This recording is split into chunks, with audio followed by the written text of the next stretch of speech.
Hi friends, మీరు చూస్తున్నారు ITL job dreams AP YouTube channel. Friends, మన ఛానల్ అనేది జూనియర్ లైన్మెన్ జాబ్స్ ప్రిపేర్ అయ్యేటువంటి విద్యార్థుల కోసం క్లాసెస్ చేయడం జరుగుతుంది. అలాగే ఐటీఐలో ఎలక్ట్రీషియన్ కోర్స్ ఎవరైతే చేస్తున్నారో వాళ్ళ కోసం మనం వీడియోస్ చేయడం జరుగుతుంది. సో లాస్ట్ క్లాస్లో మనం ట్రాన్స్ఫార్మర్ గురించి చెప్పుకున్నాము. సో ట్రాన్స్ఫార్మర్ సింబల్ ఇది అని, సో ట్రాన్స్ఫార్మర్లో 2 వైండింగ్స్ ఉంటాయని, ఒకటి ప్రైమరీ అని, 2 సెకండరీ అని మనం చెప్పుకోవడం జరిగింది. అలాగే ట్రాన్స్ఫార్మర్ అనేది Faraday laws of electromagnetic induction అనే సూత్రం మీద పనిచేస్తుందని చెప్పేసి, అలాగే ట్రాన్స్ఫార్మర్లో పార్ట్స్ గురించి దాని యొక్క నిర్మాణం గురించి మనం గత క్లాసులో చెప్పుకోవడం జరిగింది. సో లాస్ట్ క్లాస్లో ట్రాన్స్ఫార్మర్ యొక్క లాసెస్ గురించి నేను చెప్పడం జరిగింది ఫ్రెండ్స్. సో లాసెస్ అనేది మనం 2 రకాలుగా చెప్పుకున్నాము. ఒకటి ఐరన్ లాస్ అని చెప్తాను, 2 కాపర్ లాస్ అని చెప్పడం జరిగింది. సో ఈరోజు క్లాస్లో మనం మిగతా టాపిక్స్ అనేది కంటిన్యూ చేద్దాం ఫ్రెండ్స్. సో చాలామంది లైన్ మ్యాన్ జాబ్స్కి ప్రిపేర్ అవుతూ ఉన్నారు. లైన్ మ్యాన్ జాబ్స్లో చాలా ప్రధానమైనటువంటి పార్ట్ అనేది మనకి రిటన్ ఎగ్జామ్ ఉంటుంది friends. Junior line man jobs ఎవరైతే అప్లికేషన్ పెడతారో వాళ్ళకి మొదటైతే మనకి రిటన్ ఎగ్జామ్ ఉంటుంది. గతంలో అయితే మనకి ఓఎంఆర్ మీద బౌలింగ్ ప్యాటర్న్లో మనకి ఇవ్వడం జరిగింది. నెక్స్ట్ జేఎల్ఎం కోర్సులకి మనకి టీబీటీ ఎగ్జామ్ అయితే పెట్టవచ్చు, దీని మేబీ ఛాన్స్. అయితే ఈ ఎగ్జామ్ అనేది ఎలక్ట్రీషియన్ టీవీ మీద, ఈ ఎలక్ట్రీషియన్ టీవీలో ఉండే పాఠాల మీద మనకి బిట్స్ అనేది 80 మార్కులకు ఇవ్వడం జరుగుతుంది. తక్కువ 20 మార్కులు అనేది జనరల్ నాలెడ్జ్, అలాగే ఇంగ్లీష్ అవేర్నెస్, అలాగే మన కంప్యూటర్ నాలెడ్జ్, ఇలాంటి టాపిక్ అనేది మనకి ఇచ్చే అవకాశం ఉంది. శ్రమని ఆయుధం అయితే విజయం మీ బానిస అవుతుంది. సో ఎప్పుడు కూడా మనం కష్టపడే తత్వాన్ని అలవర్చుకోవాలి ఫ్రెండ్స్. చాలామంది ఐటీలో ఉన్నటువంటి బ్యూటీ ఏంటంటే ఇక్కడ చాలామంది అప్లికేషన్ పెట్టి మిన్నకుండిపోతారు, సరిగా ప్రిపరేషన్ అవ్వరు. ప్రతిరోజు బుక్స్ తీసి చదువుకోవాలి. డైలీ 4 to 5 అవర్స్ ఈజీగా మనం కష్టపడగలిగితేనే మనం జూనియర్ లైన్మెన్ క్లాసులు ఎగ్జామ్ అనేది క్రాక్ చేయగలుగుతాము. జూనియర్ లైన్మెన్ ఎగ్జామ్లో రిటర్న్ ఎగ్జామ్ అయిపోయినాక ఎవరైతే రిటర్న్ ఎగ్జామ్లో క్వాలిఫై అవుతారో వాళ్ళకి మనకి పోల్ క్లైంబింగ్ టెస్ట్ ఉంటుంది ఫ్రెండ్స్. సో ఫిజికల్ ఈవెంట్స్ కింద మనకి పోల్ క్లైంబింగ్ అనేది ఉంటుంది ఫ్రెండ్స్. ఈ పోల్ క్లైంబింగ్ అనేది మనం ఎక్కి చూడాల్సిందే. సో పోల్ క్లైంబింగ్ అనేది మనం చేయాలి. సో పోల్ అనేది ఎవరైతే ఎక్కుతారో, సో పర్సన్ అనేవాడు పోల్ అనేది ఎక్కి దిగాలి. పోల్ అనేది ఎక్కి టాప్లో టచ్ చేసి కిందకి దిగాలి. ఎంత టైం అయినా పర్వాలేదు, కానీ ఆ పోల్ దిగే క్రమంలో అతని చేతులకు కానీ బాడీ పార్ట్స్ కానీ ఎలాంటి గాయాలు అవ్వకూడదు, చెయ్యి జారకుండా ఉండాలి, అతను డిఫికల్ట్ ఫీల్ అవుతున్నట్టు అనిపించకూడదు. అలాగంటే మీరు ఒక పోల్ అనేది పైకి ఎక్కి కిందకి దిగగలిగినట్లయితే గవర్నమెంట్ జాబ్ మీకు పక్కా వస్తుంది. ఐటీ విద్యార్థులకి గవర్నమెంట్ జాబ్ సాధించి పెట్టాలి అన్నది మన ఛానల్ యొక్క ప్రధాన ఉద్దేశం. సో కాబట్టి ఎవరైతే జూనియర్ లైన్మెన్ క్లాస్ ప్రిపేర్ అవుతున్నారో వాళ్ళు రోజుకి 4-5 గంటలు ఎగ్జామ్కి ప్రిపేర్ అవ్వడమే కాకుండా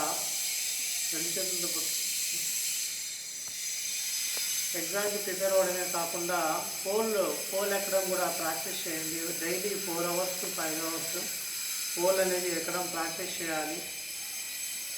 ఎవరైతే జూనియర్ లైన్ మ్యాన్ కింద ఆల్రెడీ హెల్పర్గా వెళ్ళి కొంతమంది బాగా ప్రాక్టీస్ ఉన్నటువంటి ఎలక్ట్రీషియన్స్ ఉన్నారో వాళ్ళు కూడా వాళ్ళ పని నెగ్లిజెన్స్ చేయకుండా ప్రాక్టీస్ చేస్తూ ఉండండి. Generally you can get the line man jobs. So ఒక్క 4 నెలలు మీరు కష్టపడితే కనుక తగ్గిమ 40 సంవత్సరాలు మీకు లైఫ్ అనేది హాయిగా ఉంటుంది వస్తుంది. సో కష్టం అనేది చెప్పాను కదా, శ్రమని ఆయుధం అయితే విజయం బానిస అవుతుంది. సో నేను గత క్లాసులో లాసెస్ ఆఫ్ ది ట్రాన్స్ఫార్మర్ అనేది చెప్పాను ఫ్రెండ్స్. సో ఈ క్లాస్లో నేను ఎఫిషియన్సీ ఆఫ్ ట్రాన్స్ఫార్మర్ గురించి చెప్తాను. సో ట్రాన్స్ఫార్మర్ ఎఫిషియన్సీ ఎలా ఉంటుంది, ఎఫిషియన్సీ ఆఫ్ ట్రాన్స్ఫార్మర్ అంటే ఏంటి అనేది నేను చెప్తాను ఫ్రెండ్స్. సో మనం సామర్థ్యం అనేది ఉంటుంది. ఒక మనిషి ఉన్నాడు. సపోజ్ నేను గోపి అనే ఒక పిల్లోడు ఉన్నాడు. అతను ఒక 90 నుంచి సపోజ్ ఒక 70 కేజీల నుంచి ఒక 80 కేజీల బరువు మోస్తాడు. అది అతని క్యాపబిలిటీ, బరువు మోస్తాడనమాట. ఇది ఇతని కెపాసిటీ,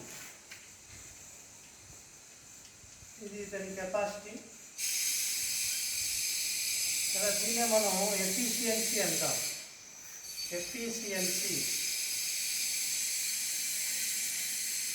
మనం తెలుగులో దీన్ని సామర్థ్యము అంటాం. అంటే గోపి అనే ఒక వ్యక్తి 100 కేజీల బరువు ఇస్తే కనుక 100 కేజీల బరువులో 70 నుంచి 80 కేజీల లోపు బరువుని అతను ఎత్తగలుగుతాడు. ఇది అతని యొక్క సామర్థ్యము లేదా కెపాసిటీ అని చెప్పుకుంటాము. దీన్నే మనం ఇంగ్లీష్లో ఎఫిషియన్సీ అంటాము, తెలుగులో సామర్థ్యము అని చెప్పేసి పిలుస్తాము. మరి అదేవిధంగా ట్రాన్స్ఫార్మర్ యొక్క ఎఫిషియన్సీ అంటే ఏంటి అనేది మనం చూసినట్టయితే, ట్రాన్స్ఫార్మర్ యొక్క ఎఫిషియన్సీ అనేది చూసినట్టయితే friends, it is defined as the ratio of output power to the input power of a transformer. So ఎఫిషియన్సీని మనం ఈ సింబల్తో సూచిస్తాం ఫ్రెండ్స్. ఎఫిషియన్సీ సూత్రం ఇది, సింబాలిక్ రిప్రజెంటేషన్.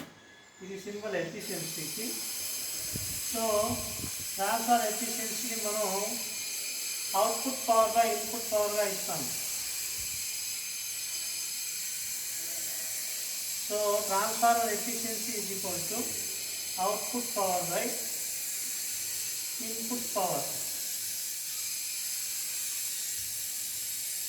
ఇది ట్రాన్స్ఫార్మర్ యొక్క ఎఫిషియన్సీ అవుతుంది.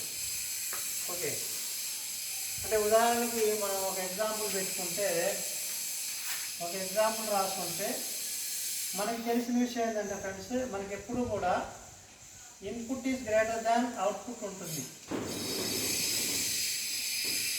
ఇది ట్రూ అనమాట. ఎప్పుడు కూడా మనకి ఇన్పుట్ అనేది గ్రేటర్ దాన్ అవుట్పుట్ అవుతుంది. ఎందుకంటే మనం ఇచ్చిన ఇన్పుట్ 100 రూపాయలు అయితే దాంట్లో ఒక 3 రూపాయలు, 10 రూపాయలు, 15 రూపాయలు లాస్ ఉంటుంది. మోటార్ యొక్క పార్ట్స్ వల్ల, దాంట్లో హీట్ జనరేట్ అవ్వడం వల్ల పవర్ అనేది వేస్టేజ్ అవుతుంది. సో ఎప్పుడు కూడా ఇది చాలా ముఖ్యమైన point. Input is always greater than the output అవుతుంది. సపోజ్ ఒక ఎగ్జాంపుల్ మనం తీసుకుంటే, మనం ఇచ్చిన ఇన్పుట్ అనేది ఒక 100 వాట్స్ అనుకుంటే, అవుట్పుట్ అనేది సపోజ్ ఒక 90 వాట్స్ వస్తుంది. అంటే ఒక 10 వాట్స్ లాస్ అనేది అవుతుంది. దీని నుంచి మనకేమర్థం అవుతుంది, ఒక 10 వాట్స్ అనేది లాస్ అనేది అవుతుంది, మనకు అర్థమవుతుంది. దీని ప్రకారం మన ఎఫిషియన్సీ ఆఫ్ ది ట్రాన్స్ఫార్మర్ అవుతుంది. Efficiency is equal to output ఎంత ఇచ్చాడు, 90 ఇచ్చాడు బై 100. అప్పుడు ఏమవుతుంది, 0 0 క్యాన్సిల్, 10 బై 100, 10, 9 బై 10 ఎంత అవుతుందండి, బాగా చేయండి, 10, 9. ఇక్కడ పాయింట్ పెట్టుకుంటాము, 1 0 వస్తుంది, 10 9ల 90 అవుతుంది. సో శేషం 0 అవుతుంది, భాగఫలం అనేది 0.9 అవుతుంది. సో ఎఫిషియన్సీ ఎంత అవుతుంది, 0.9 అవుతుంది. ఓకే, దీన్ని శాతాల్లో మారిస్తే అంటే ఎఫిషియన్సీ పర్సంటేజ్ ఆఫ్ ఎఫిషియన్సీ కనుక మనం చూసినట్టయితే, ఎఫిషియన్సీ ఇంటూ 100 చేస్తే మనకి పర్సంటేజ్ ఆఫ్ ఎఫిషియన్సీ వస్తుంది. దీని వాల్యూ ఎంత వచ్చింది, ఇక్కడ 0.9 వచ్చింది. కాబట్టి 0.9 ఇంటూ 100 అవుతుంది. అప్పుడు ఆన్సర్ ఎంత అవుతుంది, 90 అవుతుంది. 90% ఇది. ఎఫిషియన్సీ మనం శాతాల్లో రాసినట్టయితే కనుక ఎఫిషియన్సీ ఇంటూ 100 వేసుకోవాలి. సో ఎఫిషియన్సీ సూత్రం ఏంటి, ఫండమెంటల్గా ఎఫిషియన్సీ సూత్రం is equal to output power by input power. ఇక్కడ మనకి ఎప్పుడూ ఉన్నటువంటి ఒక ట్రూ కేస్ ఏంటి, ఇన్పుట్ అనేది ఎప్పుడు కూడా అవుట్పుట్ కంటే ఎక్కువ ఉంటుంది. ఇన్పుట్ అవుట్పుట్లో అవుట్పుట్ తక్కువ ఉంటుంది ఎప్పుడు కూడా. ఇన్పుట్ అనేది ఎప్పుడు కూడా ఎక్కువ ఉంటుంది. తర్వాత సపోజ్ ఒక ఎగ్జాంపుల్ అనేది ఇక్కడ నేను ఇచ్చాను. ఈ ఎగ్జాంపుల్లో ఈ ఉదాహరణలో మనం ఇన్పుట్ అనేది 100 వాట్స్ అనుకుంటే అవుట్పుట్ అనేది 90 వాట్స్ అనుకుంటే సూత్రంలో మనం ప్రతిక్షేపించడం 0.9 అనేది దాని ఎఫిషియన్సీ వస్తుంది. ఓకే, 0.9 అనేది ఎఫిషియన్సీ అయితే పర్సంటేజ్ ఆఫ్ ఎఫిషియన్సీ ఎంత అవుతుంది? ఇంటూ 0 ఇంటూ 100 అవుతుంది. సో మనకి ఎఫిషియన్సీ వాల్యూ అనేది 0.9 వచ్చింది. 0.9 ఇంటూ 100 వేస్తాము, వేస్తే వచ్చే value 90. So percentage of efficiency కాబట్టి పర్సంటేజ్ సింబల్ వేస్తాము. అంటే పర్సంటేజ్ ఆఫ్ ఎఫిషియన్సీ = 90% అన్నమాట. ఇది ఎఫిషియన్సీ యొక్క సింబాలిక్ రిప్రజెంటేషన్ అండి. మనం కరెంట్ని ఏ అక్షరంతో, వోల్టేజ్ని బి అనే అక్షరంతో ఎలాగ సూచిస్తామో ఎఫిషియన్సీని మనం ఈ సింబల్తో, అంటే ఎన్ని కొద్దిగా సాగదీస్తే ఎలా ఉంటుందో ఆ లెటర్స్తో మనం ఎఫిషియన్సీని సూచిస్తాం friends. So the ratio of output power to the input power of the transformer is called efficiency. The power given to the primary winding is called input power and the power taken from the secondary winding is called output power. అయితే ఏది input power, ఏది output power అంటే, మనం transformer ఉంటుంది కదా, ఇది మనకి transformer కోరు, ఇక్కడికి ఇచ్చింది మనకి ఇన్పుట్ అనుకుంటాం. ఇది ఇన్పుట్ అవుతుంది. సెకండరీ వైండింగ్ ఏదైతే ఉందో అది అవుట్పుట్ అవుతుంది మేడం. అంటే ప్రైమరీ వైండింగ్ సైడ్ ఉండేది ఇన్పుట్ అవుతుంది, సెకండరీ వైండింగ్ ఉండేసరికి అవుట్పుట్ అవుతుంది. మనకి ట్రాన్స్ఫార్మర్లో 2 వైండింగ్స్ ఉంటాయి. మొదటిది ప్రైమరీ వైండింగ్, రెండవది secondary winding. So primary winding side ఉండే సప్లై ఎప్పుడు కూడా ఇన్పుట్ పవర్ అవుతుంది. సెకండరీ వైండింగ్ వైపు ఉండే పవర్ ఎప్పుడు కూడా అవుట్పుట్ పవర్గా మనం చెప్పుకోవచ్చు. సో చెప్పాను కదా, output by input power. So ఇక్కడ ఇన్పుట్ అనేది ఏమవుతుంది? అవుట్పుట్ ప్లస్ లాసెస్ అవుతుంది. సో ఇన్పుట్ అనేది ఏమవుతుంది? అవుట్పుట్ ప్లస్ లాసెస్ అవుతుంది. చెప్పాను కదా, మనకి ఇక్కడ ఇన్పుట్ అనేది 100 వాట్స్ అనుకుంటే అవుట్పుట్ అనేది 90 వాట్సే అవుతుంది. అంటే ఎంత లాస్ అవుతుంది? 10 వాట్స్ అనేది లాస్ అవుతుంది. ఓకేనా, 10 వాట్స్ అనేది మనకి ఇక్కడ లాస్ అవుతుంది. అంటే లాస్ అనేది 10 వాట్స్, అవుట్పుట్ అనేది 90 వాట్స్. అంటే చూడండి, కావాలంటే సూత్రం క్లియర్ అవుతుంది. ఇన్పుట్ 100 = 90 + 10. 90 + 10 ఎంత? 100. కాబట్టి ఇక్కడ LHS ఇక్కడ ఈ కేసే తీసుకోండి. ఇక్కడ ఇన్పుట్ ఎంత ఉంది? 100 అవుట్పుట్ ఎంత? 90. లాస్ ఎంత? 10. సో ఏమవుతుంది? 100 100 అవుతుంది. సో LHS RHS అవుతుంది. Left hand side right hand side అవుతుంది. సో కాబట్టి ఇది మనకి సూత్రం అవుతుంది my dear friends. So input output plus losses అవుతుంది. ఇదే సూత్రంలో మనం కేవలం లాస్ కనుక్కోవాలనుకున్నాం. కేవలం లాస్ కనుక్కోవాలన్నప్పుడు ఇన్పుట్ మైనస్ అవుట్పుట్ అవుతుంది. కేవలం మనం లాస్ కనుక్కోవాలన్నప్పుడు లాస్ మాత్రం ఇటు నుంచి ఈ వాల్యూని రావాలి. ఇది ప్లస్ కాబట్టి ప్రతిదానికి మైనస్ అవుతుంది. So input minus output loss అవుతుంది. ఒకవేళ మనం కేవలం అవుట్పుట్ తీసుకోవాలనుకో, కేవలం ఈ వాల్యూ కనుక్కోవాలనుకోండి. సో అవుట్పుట్ ఏమవుతుంది? ఇన్పుట్ మైనస్ ఈ వాల్యూ తీసుకురావాలి. ఇది ప్లస్ ఉంది కాబట్టి ప్రతిదానికి మైనస్ అవుతుంది. సో ఇన్పుట్ మైనస్ లాస్ అనేది అవుట్పుట్ అవుతుంది మేడం ఫ్రెండ్స్.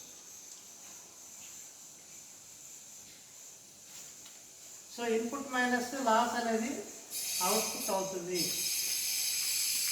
మనకి ట్రాన్స్ఫార్మర్లో ఏదైనా ప్రాబ్లం ఇచ్చినప్పుడు ఒక్కో సందర్భంలో ఎఫిషియన్సీ ఇస్తాడు, ఈ వాల్యూ ఇస్తాడు, సంథింగ్ ఇస్తాడు, అవుట్పుట్ ఇస్తాడు, ఇన్పుట్ కనుక్కోమంటాడు. కొన్ని సందర్భాల్లో ఏం చేస్తాడు? ఇన్పుట్ ఇస్తాడు,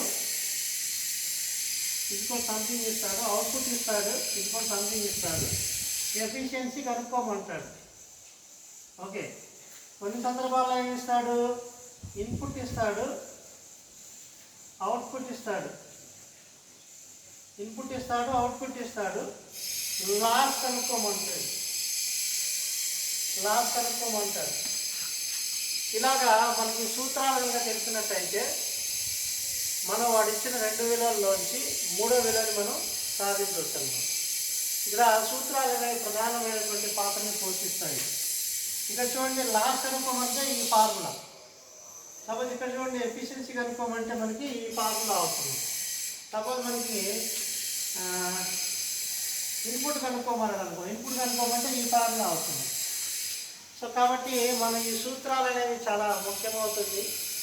జూనియర్ లైన్మ్యాన్ క్లాసుల్లో కావచ్చు, లేదా ఐటీ ఎలక్ట్రీషియన్ సిబిటి ఎగ్జామ్స్లో కావచ్చు, మనకి కొన్ని సందర్భాల్లో ప్రాబ్లమాటిక్స్ ఇచ్చినప్పుడు ఈ ఫార్ములాస్ అనేవి చాలా ఉపయోగపడతాయి ఫ్రెండ్స్. సో ఫ్రెండ్స్, మనం అనుకుంటే సాధించలేనిది ఏమీ ఉండదు. శ్రమని ఆయుధమైతే విజయం మీ బానిస అవుతుంది. This is Gopinayak signing off.